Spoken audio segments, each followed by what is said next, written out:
President Katkasa, President Katkasa, Buhari Katkasa, Buhari Katkasa, Bamna Katkasa, Bamna Katkasa, Lalong Katkasa, Lalong Katkasa, Bantami Katkasa, Bantami Katkasa, Malami Yatkasa, Malami Yatkasa, Lai Lai Katkasa, Tenumbu Katkasa, Kakakaraka. Well, we're here to protest, to draw the attention of the global community and the attention of Nigerians and the government to the massive failure in the governance of this country. We are here to protest the fact that insecurity has never gotten this bad in the history of Nigeria.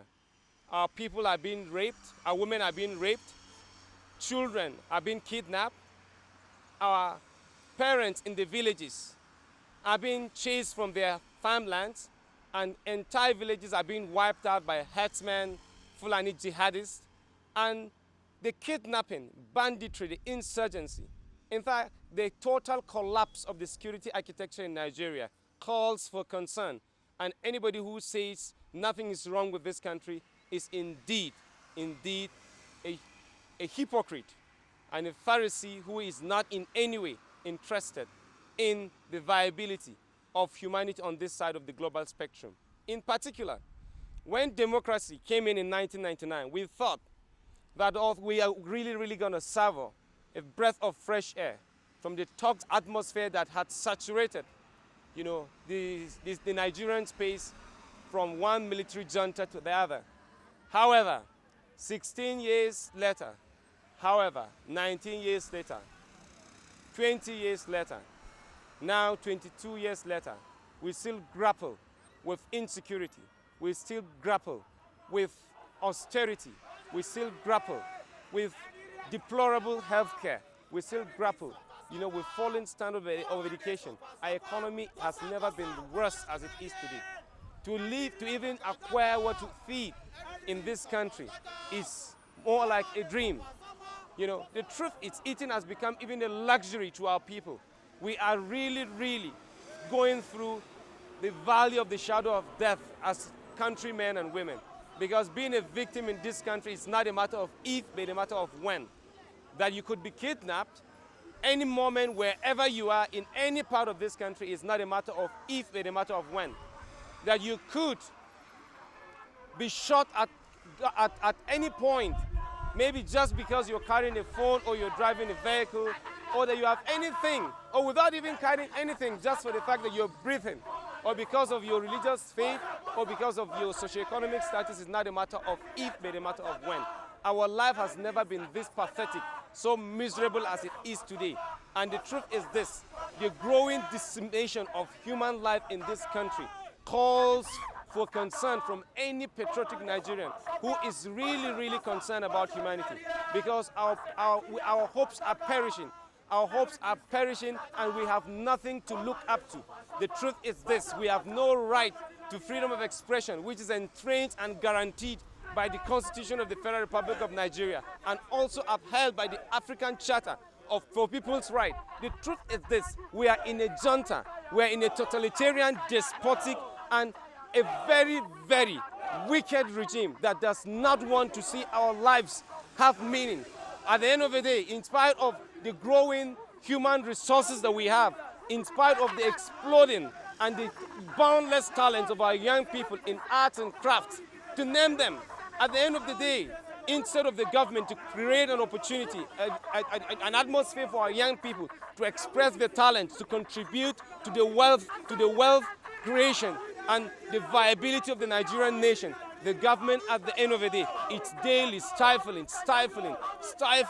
the young people. We cannot express ourselves. Social media has created jobs for our young people. People transact and buy and sell, on the social media. It has given a lot of young people a means of livelihood. But this government, which has failed to create employment, which has failed to create jobs for our young people, has even gone further to see that it completely cripples this viable means of transaction, and at the end of the day, the lives of our young people, it's completely losing meaning. And in the end, we see a situation, we are going into a cave that if we do not rise and if we do not speak out, and if the global community, men of goodwill, do not come to the aid of Nigeria, this country is on the precipice. We are on the brink of disintegration, because the forces that the Fulani forces, the jihadist forces, the Fulanization agenda of the Buhari regime is real, it's potent,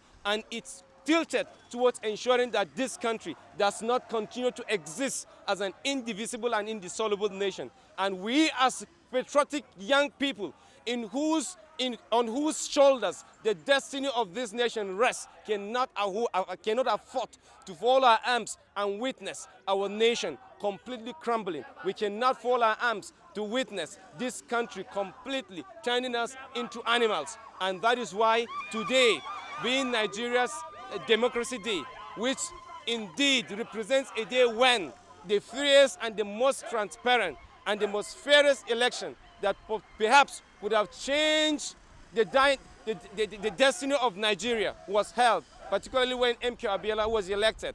And that election was annulled by the Babangida military junta. And today we are coming out to really re-echo and say indeed that democracy has failed us as countrymen and women. And today, being Nigeria's Democracy Day, we want to call on the government, the totalitarian, the despotic regime of Muhammadu Buhari to, as a matter of urgency, retrace its steps to, at the end of the day, realize that this is a democracy. This is not a military junta. We are not in a banana republic. And the Buhari administration should realize that as citizens in a democracy that is governed under a constitution, we have rights as citizens. We have rights to demand for accountability. We have rights to speak out against obnoxious, against ethnocentric, and against totalitarian policies of the Buhari administration. At the end of the day, the government has become so lopsided. It is now a government of the Fulani, by the Fulani, and for the Fulani, which indeed, really, it's to the detriment of the collective will and aspiration of our people. The government of Muhammadu Buhari came on board in 2015 through the instrumentality of all the multifarious ethnic nationalities that make up the Federal Republic of Nigeria. Even here on the plateau, we have about 52 ethnic groups, and it is this diversity that gives us life and give us essence as a people. Now, if Muhammadu Buhari is now begin an agenda to surreptitiously Fulanize Nigeria and ensure that it is only the Fulani that can get appointments, it's only the Fulani that can have a lease of life in this country, we want to tell him that indeed it cannot happen in a federation that consists of over 250 ethnic groups in a country where the vitality of all our young men and women across the 36 states of the federation, where the agility, the zest, and the economic contribution of everyone is needed to ensure that this government continues to exist and to, at the end of the day, give meaning to the lives of our people. Now Buhari has, at the end of the day, factionalized this country. He has disintegrated this country. In fact, Nigeria has never at any point been divided as it is today. Because if we talk of the civil war, they have nearly threatened the coexistence of Nigeria. What would happen if Buhari's administration continues on the path that they have taken? What will happen is not going to be only an explosion, but an implosion. And that implosion will be so catastrophic that the lives of our people would completely lose meaning. So we have come here as patriotic citizens, as concerned Nigerians who have the right to freedom of expression, who have the right to peaceful assembly. We have come here to converge because we have realized that the only weapon we have against this despotic administration is our voices. And the truth is this: it's better for us to die standing than to continue to beg and to continue to live in slavery while crawling on our knees. The truth is this: for us as citizens, we do not fear the bullet, we do not fear the water cannons. We are here because in the end, the freedom of every people is watered by blood. And if our blood would indeed give freedom to our people and our young and the generation behind us and even generations yet unborn, we are ready to lay down our lives to ensure that a new nation emerges. Because just like the phoenix, we shall rise from the ashes that Buhari has completely reduced our lives into. As a matter of fact, our coming here today, it's not because we have been sponsored by anybody. We have come here out of conviction. We have not come here out of convenience. We have come here out of conviction to register our own displeasure with the failure of this administration in all sectors of the economy. When you talk about insecurity, this government has failed woefully. You talk about the economy, it has failed woefully. In fact, to even eat today is a luxury to the average Nigerian. And businesses have completely been crippled. Foreign investors are leaving Nigeria. And at the end of the day, our country would eventually be worse than even Yemen. And we realize that this country cannot be allowed to completely crumble because of the selfish aspiration and because of the selfish tendencies of one man. I remember Goodluck said that his ambition is not worth the blood of even one Nigerian. I believe that's a statesmanly statement. I expect that Buhari should raise the bar and even go beyond that, given that the process that brought him in was a process that showed maturity, that showed sportsmanship. If Goodluck Jonathan were to be Buhari, I don't think Buhari would even be in office today, because given his own tendencies, his undemocratic and very, very regimented democracy would not in any way have guaranteed a free and fair election that an opposition leader would emerge. So we want to tell Muhammadu Buhari that he is just one man in a million, and he does not in any way represent God in the life of Nigerians. And you should realize that leadership is a responsibility that is given by God, and one day he will certainly leave that office. And in the end, what legacy will he bequeath to the future generation? What legacy will he leave for his own family, his own children, and other descendants that are coming in his own bloodline? Because the truth is this: if Nigeria disintegrates today, if Nigeria disintegrates and completely crumbles into rubble, Buhari should be squarely held. For the number of people who have been killed in hundreds, for all the carnage that is going on, for all the terror attacks, for all the kidnapping, the banditry, the robbery, and all the insurgency, and the complete lack of faith and complete, apathy that has infiltrated the entire Nigerian space, Buhari is to be held accountable, because he has sectionalized the country. He has completely sectionalized even the army, that at the end of the day, they are not coordinated to really respond to the security challenges of this country as an indivisible body. At the end of the day, when Buhari continues on this path, at the end of the day, I expect that the International Criminal Court should hold Buhari accountable for any genocidal attacks and for any loss of lives that will occur again in this country. We have had too much blood. There is too much blood that has been spilled in this country, and the truth is there should be an end to it. We are tired. We are tired of lamenting. We are tired of crying out. We are tired of complaining. We do not know where else to go, because our lives do not even have any meaning. And the truth is this: it is better for us to die for a new Nigeria to evolve than for us to continue to live as slaves, because our lives have no meaning any longer. And the truth is this: I don't imagine that we have anything to bequeath to generations that are coming behind us. And the truth is this: Muhammadu Buhari must realize that as a leader, he has only been given an opportunity, and that opportunity is through the instrumentality of the people. And the truth is this: the power of the people is stronger than the power of the people in government. And the truth is, you should realize that it is the supremacy of this government and the legitimacy of this government evolves from the people, from the electorate and the citizen that elected him.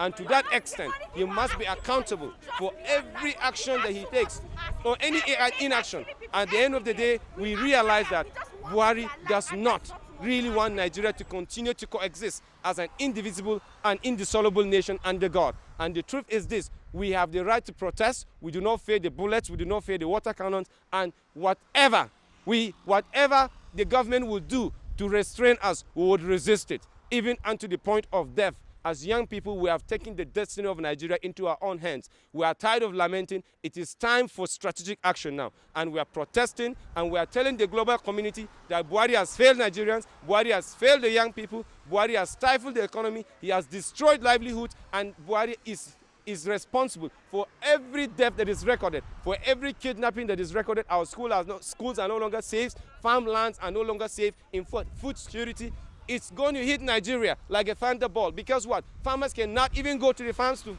till. And at the end of the day, if they cannot farm, how do we have food to eat? And at the end of the day, when foreign investors are leaving Nigeria, and all the economic opportunities for our young people to be able to express themselves and earn a decent livelihood is completely destroyed, why won't criminality be on the increase? Why won't banditry, kidnapping, insurgency, robbery, and the likes be on the increase? So Buhari should be held accountable for every rot and every breakdown of law and order in this country. And as protests are going on across the 36 states of the Federation, wherever there's any breakdown of law and order, Buhari should be held accountable, because we are peaceful, patriotic, law-abiding citizens and will not take the law into our own hands. We have a democratic right to protest, and that is what we are doing. And we believe that God is on the side of the truth, and we would certainly prevail, because light would certainly prevail over darkness. Our demands in this protest is one, that we have federal character is an inseparable part of the Constitution of the Federal Republic of Nigeria.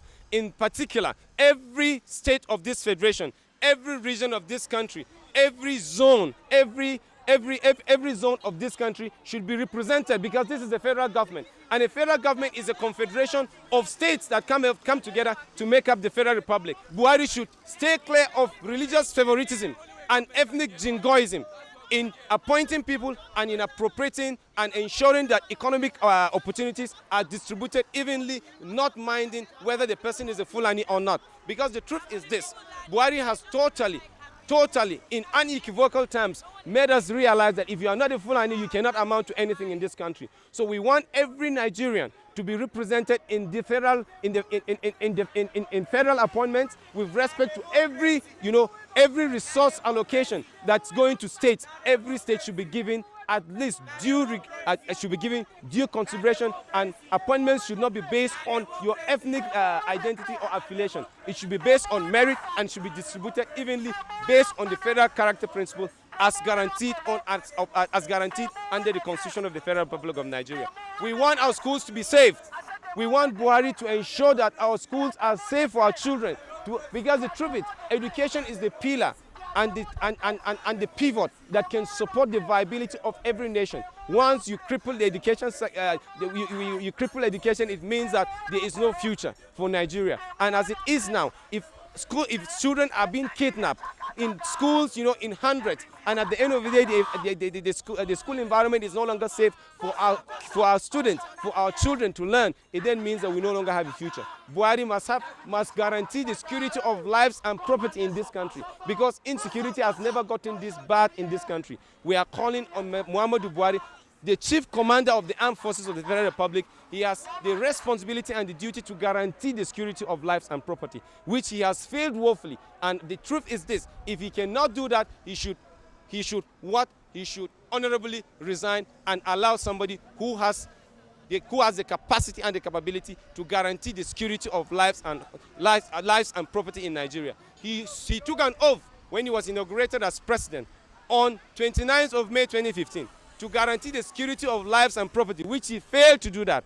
He took an oath again on May 29, 2019 to guarantee the security of lives and property, which he has failed woefully. So, and Buhari, we are holding you accountable for the loss of lives, for the gruesome murder of women, of children in their numbers, in their hundreds, for the kidnapping, for the banditry that has completely destroyed livelihood, and for turning our country into a war zone, even when we are not at war with anyone. The truth is this: Buhari must guarantee he must guarantee health care for our people. He must, whether he likes it or not, realize that he has that responsibility to ensure that schools are safe. He has that responsibility to ensure that at least our country's economic viability is good for people to be able to earn decent livelihood. Buhari should not force all of us into criminality. Buhari should not force all the young people into armed robbery. He should not force all the young people into kidnapping. He should not force all the young people into crime just because of what? His selfish interest. So the truth is that Our lives are daily losing meaning. Our lives are daily losing essence, and Buhari should be held accountable, because the truth is we want a nation we can be proud of. We want a nation we can be proud to call our own home. We do not want the war and killing. We do not want the onslaught on the southeast in the name, under the guise of trying to dislodge IPOB. If Buhari has been able to show that strength with respect to the banditry, with respect to the insurgency and the terrorism in the northeast and the northwest, truly Nigeria would have witnessed at least some degree of stability. We expect that the National Assembly should make laws for the good governance of Nigeria.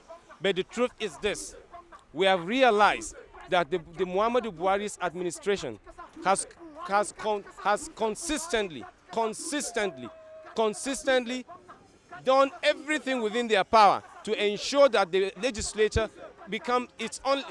does not operate, independently. Rather, he does everything to ensure that it becomes a rubber stamp. For instance, if you look at all the manipulations of the Buhari's regime that eventually ensure that puppets emerge as leaders of the Senate as well as the House of Reps, of course, the independence of the judiciary is crippled, because at the end of the day, he brought stooges who would only dance to his whims and caprices to ensure that whatever he sends and whatever he wants to do. Imagine the borrowing spree that this administration has been doing. What has the reps been able to do about that? What has the Senate been able to do about that? Nigeria is owing in excess of 30 trillion. From 12 trillion they were owing in 2015. And at the end of the day, these monies that have been so borrowed, have they in any way changed or improved the livelihood of Nigerians? It has not in any way bettered our lives. Rather, he has completely mortgaged our future, because at the end of the day, generations yet unborn will have to pay for these loans. So what I want to say is this: Buhari should allow the legislature to operate independently. We want Buhari to realize that Nigerians voted him. We want Buhari to realize that Nigerians voted him. He made promises. He campaigned across the country. He shedded tears. He gave us hope that Nigeria would really witness a breath of fresh air. Buhari should realize that we are not coming out to fight him. We are only pointing out all of this as patriotic citizens, because even Buhari said Goodluck should resign when he was unable to tackle insecurity. We are not even telling Buhari to resign. We are telling him to fix the issues, because in the end, our lives matter. And Buhari should realize that in the end, when we don't exist as citizens, even he cannot exist as a leader, because he cannot lead a country that does not have citizens.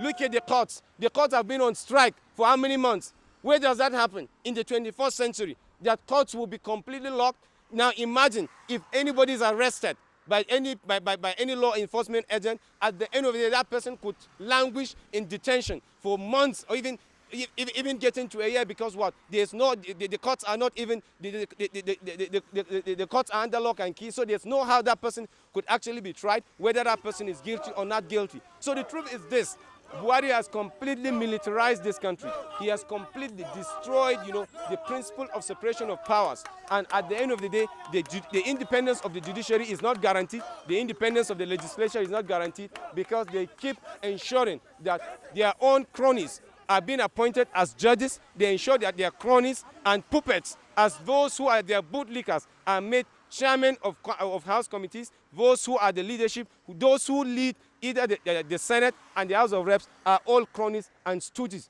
of the Buhari's regime. And at the end of the day, the independence of the legislature is completely crippled. So whether we want to even blame the whether we want to blame the legislature, the blame would squarely lie on Buhari, because even the national chairman of the APC then, Adams Oshomole, said the APC would certainly ensure that all positions within the Senate, as well as the House of Reps, are given to people who are loyal to Muhammadu Buhari, not loyal to the Federal Republic of Nigeria. And as lawmakers, they have the independence to ensure that they make laws for the good governance of Nigeria. That is what the Constitution empowers them to do. But when Buhari overwhelms them with his despotic and totalitarian manipulations and ensures that bootlickers as well as stooges emerge as leaders of the National Assembly, of what essence can all our clarion call of what essence of our condemnation of members who are elected to represent our people, because there are many laws that have been made. There are many bills that have been passed into law. When they get to the presidency, for Buhari to even assent, he would refuse assent to those bills, and at the end of the day, they cannot become laws. So at the end of the day, we see the Buhari's administration only interested in sponsoring through his own cronies members to now, praise a demand for laws that will gag the media, laws that will now completely remove and completely destroy the freedom of citizens to right to information and at the end of the day to express themselves. So Buhari should be squarely held responsible for, the ineptitude of the National Assembly. Well, number one, we are coming out to protest, and we are not concerned about number, because the point is this, as I did mention from the beginning of my address, our protest is driven by conviction, not by comfort. We're not looking for numbers. And at the end of the day, it still boils down to Buhari's totalitarian tendencies, that at the end of the day, he would always find a way to gag and to intimidate and compromise elements that he feels are not in support of his despotic policies.